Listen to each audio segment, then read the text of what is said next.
Di sebuah pelataran yang cukup luas, dalam rangka pembangunan Vihara Jinalaya, tampak para pekerja rajin bekerja dengan tugasnya masing-masing. Ada yang sedang memahat bongkahan batu yang besar, ada yang sedang mendirikan tiang-tiang penyangga dari pohon bambu. Kemudian ada 8 orang sedang mengangkat batu bersama.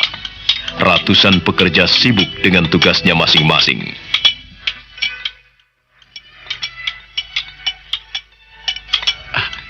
Kita ini sebenarnya mau membuat apa?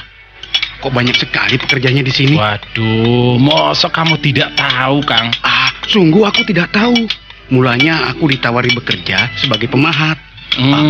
Katanya imbalannya lumayan. Iya. Maka aku terima tawaran itu. Wah, nanti tanya saja dengan yang biasa memeriksa itu. Lelaki tua yang berpakaian jubah.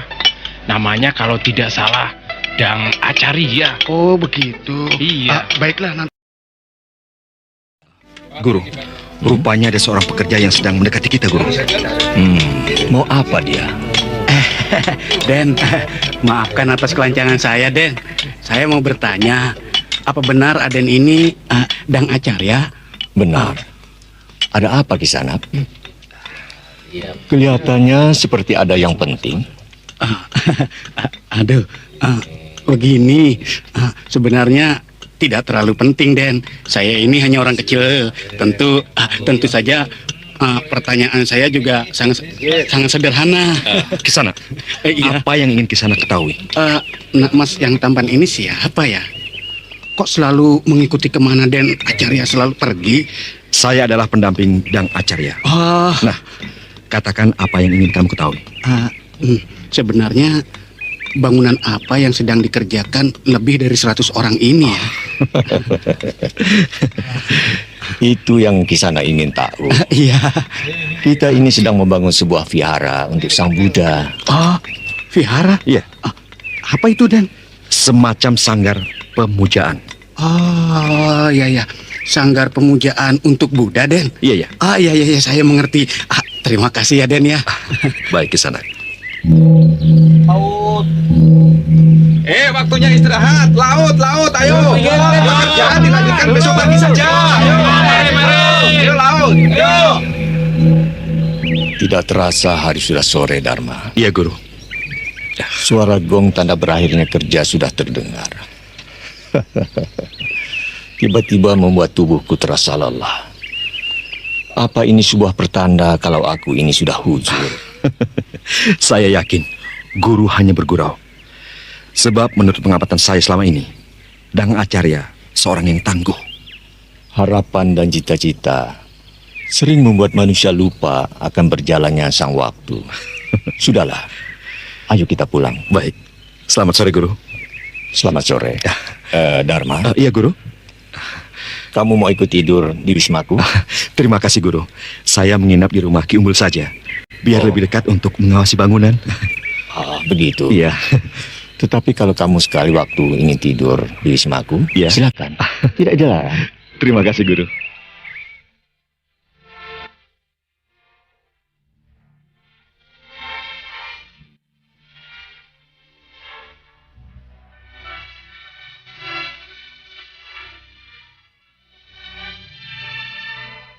Selesai mandi dan makan, di hari yang mulai gelap itu, Gunadarma yang berperawakan tegap, berwajah tampan, mengambil sulingnya, lalu keluar rumah.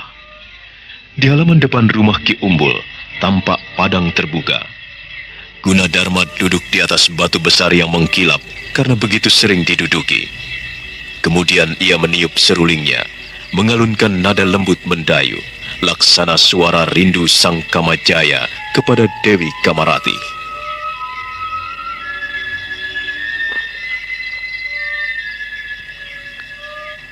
Alunan suara seruling itu menembus keheningan malam, dibawa angin malam sampai ke rumah Udiani, seorang gadis yang kecantikannya sedang merekah. Saat itu Udiani sedang menyiapkan makan malam untuk boponya. Nduk, Udiani, ini nasinya tambah lagi, Nduk. Ya, baik, Bopo. Silakan, Bopo. Loh, Aku ini minta tambah nasi, kok diambilkan sayur? Hah? Maaf, Bopo. Aku tahu penyebabnya. Suara suling itu ya? Hah? Saya selalu terenyuh mendengar alunan suling itu, Bopo. Sepertinya ada kesepian dan semacam kerinduan yang ingin disampaikan lewat alunan suling itu. Wow. Kamu ini berbakat jadi pujangga, Udiani. Bopo, selesai makan malam, boleh saya mengantarkan jajan pasar itu untuk Ki Umbul? Untuk Ki Umbul atau Ki Umbul? Hah? Untuk Ki Umbul, Bopo. Sayang daripada tidak dimakan. Iya, boleh. Tetapi kamu jangan terlalu lama berada di sana ya. Baik, Bopo.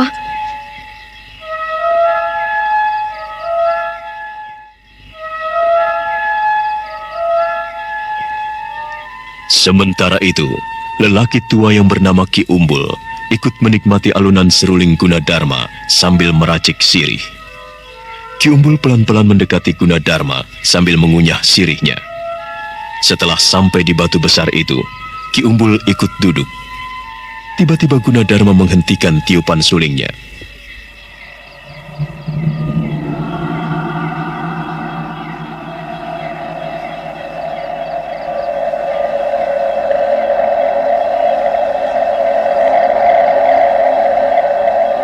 Karena di kegelapan langit tiba-tiba muncul secercah cahaya gemilau berwarna putih kebiruan, melesat turun ke bumi, lalu hilang di bukit sebelah barat vihara yang sedang dibangun. Gunadarma dan Ki Umbul takjub melihat pemandangan yang langka itu. Mereka berpandangan. Ki Umbul tentunya bisa menjelaskan cahaya apa itu tadi. Apakah sebuah pertanda akan datangnya Pagebluk atau malapetaka? Sama sekali bukan. Lalu? Cahaya itu tadi yang dinamakan Daru, Dharma. Daru? Iya. Apa itu, Ki? Daru itu adalah seberkas wahyu ilahi. Wahyu ilahi. Iya, yang muncul dan datang secara gaib. Ya, tidak bisa diharap, namun kedatangannya juga tidak bisa ditolak. Lalu, Ki, kenapa Daru itu jatuh di bukit sebelah barat sana, Ki? Ya, aku juga tidak tahu kenapa jatuhnya di tempat itu. Yang pasti tempat itu akan dimuliakan oleh orang sepanjang masa. Ki Umbul. Waduh, kalau Daru yang satu ini sebenarnya datang untukmu. Yang dipanggil kan Ki Umbul. Ya, tapi aku yakin Udiani mencintaimu, Dharma. Ki Umbul. Ini aku di sini, Cahayu sini. Iya. Sini. Sedang di luar rupanya. Di luar, dingin. Ini Ki, saya disuruh Bopo mengantarkan jajanan ini buat Ki Umbul. Oh, jadi hanya khusus buat saya atau Cahayu? Iya. Kalau Kakang Gunadarma berkenan, Nah. ya silakan. Merupakan tindakan yang bodoh kalau menolak pemberian dari seorang gadis yang ayu seperti kamu. Ya. Terima kasih ya, Udiani ya.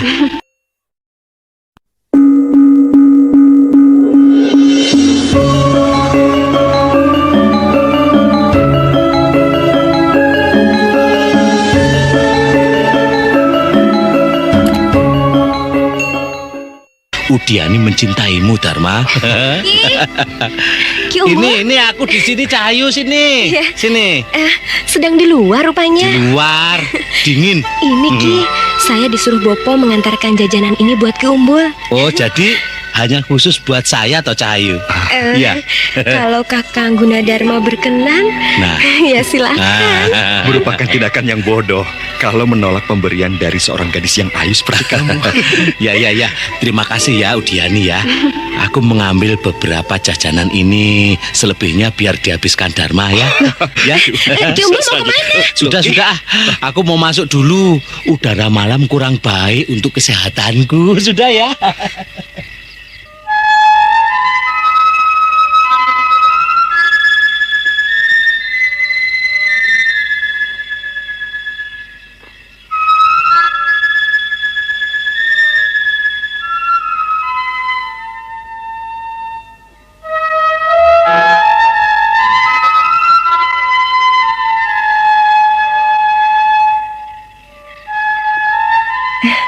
Kelihatannya bangunan suci itu hampir selesai ya Kakang? Ya, mungkin 3 atau 4 bulan lagi akan selesai. Kami masih menggarap arca Sang Buddha dan pembuatan dinding vihara sampai ke puncak atapnya. Menghaluskan semua ukiran, kemudian memasang talang air. Sebuah pekerjaan yang hebat. Apakah Kakang yang merencanakan kedua vihara itu? Bukan aku. Aku sedang dalam taraf belajar. Ngangsuk kawruh kepada Dang Acarya Dawala, seorang ahli bangunan dari Partapan. Beliau adalah seorang stapaka. Seorang pendeta Hindu? Ya, tapi beliau sangat ahli merancang bangunan candi. Kakang Gunadarma juga seorang Partapan? Kenapa? Meskipun orang Partapan beragama Hindu, tapi mereka tulus mengabdi Maharaja Samaratungga yang beragama Buddha. Mereka juga dengan senang hati membantu membangun vihara Buddha. Bahkan penguasa Partapan, Dangkarayan Sedabusu, yang membebaskan tanah untuk keperluan bangunan itu. Dan hubungannya dengan Maharaja Samaratungga cukup baik.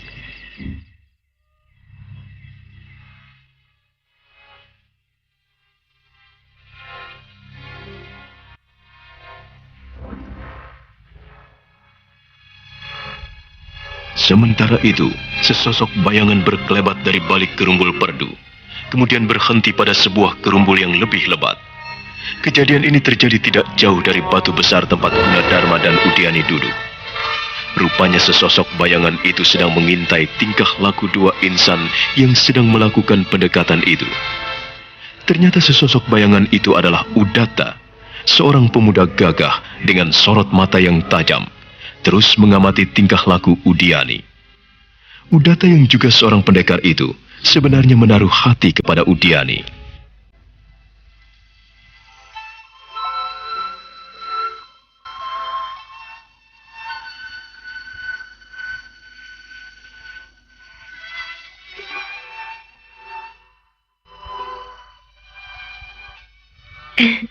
Kakang belum menjawab pertanyaan saya. Apakah Kakang orang Partapan? Saya orang Mataram. Saya penganut Buddha. Sudah saya kira sebelumnya. Ya.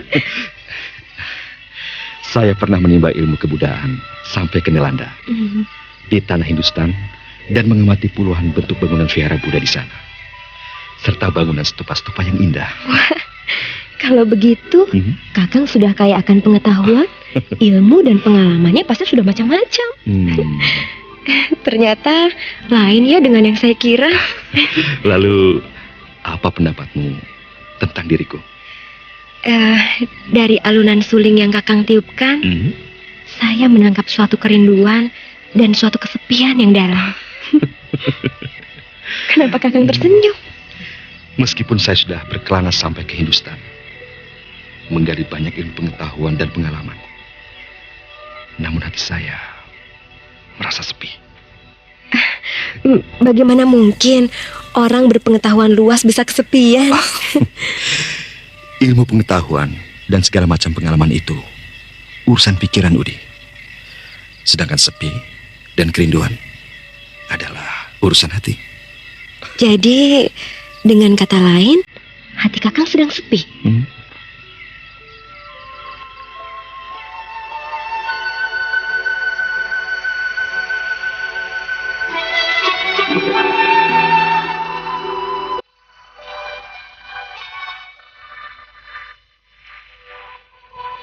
Sementara itu, di Istana Mataram sedang terjadi perdebatan antara Bala Putra Dewa yang berusia kurang lebih 20 tahun dengan kakaknya, Sri Maharaja Samaratungga, tentang pembangunan vihara yang sedang dibangun.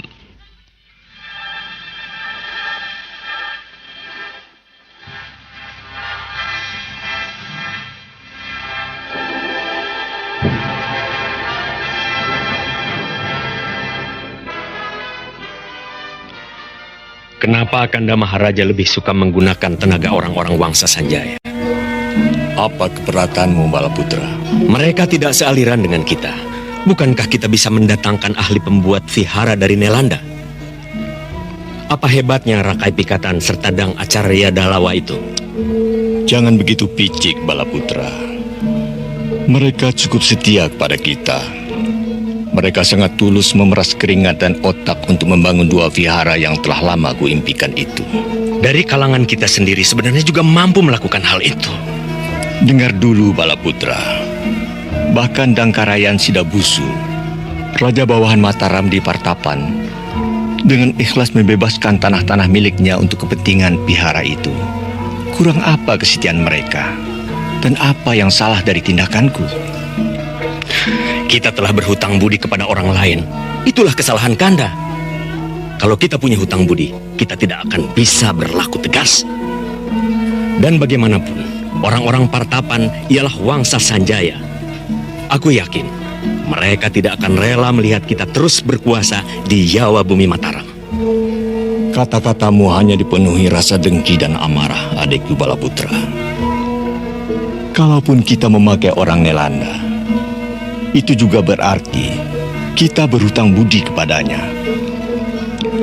Apa salahnya kalau kita belajar ilmu bangunan dan ukiran dari orang Partapan yang harus kita akui bahwa mereka pekerja keras dan sangat ahli dalam pembuatan candi dan vihara.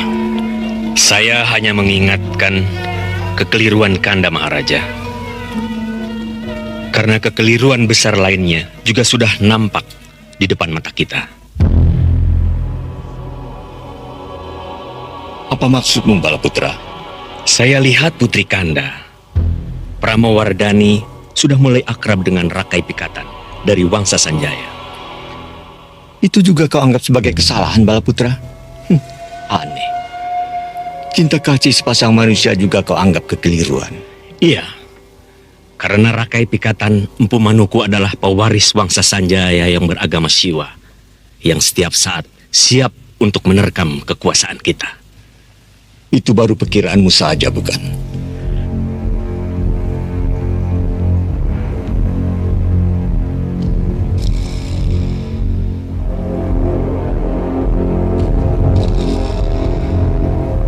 Kita tinggalkan perdebatan kakak beradik yang berselisih paham itu.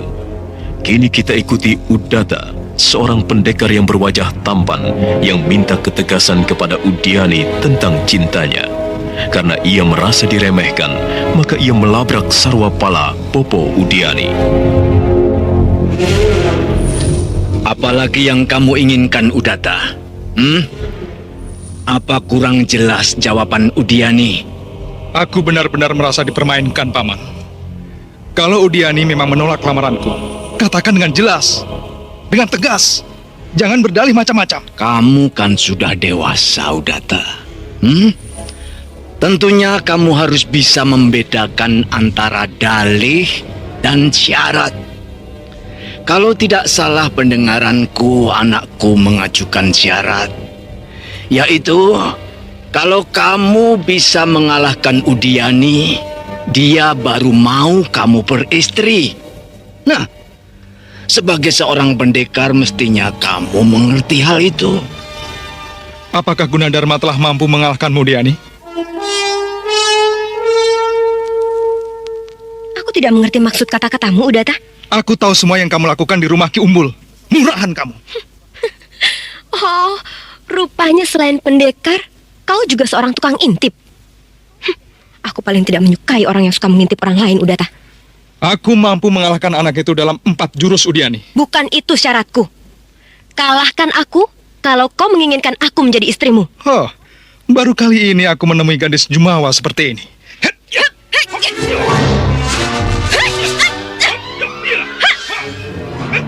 Karena amarah Udata yang tak terkendalikan lagi, maka perkelahian tak bisa dihindarkan. Udiani yang sejak tadi sedang menenun, maka alat tenun gendong itu ia gunakan sebagai senjata. Udata tampak geram dan sangat bernafsu untuk mengalahkan Udiani. Sedangkan Udiani kelihatan tenang. Untuk sementara perkelahian kelihatan seimbang. Sarwapala hanya menggelengkan kepala melihat ulah anak-anak muda yang sedang mengadu jurus-jurus andalan mereka.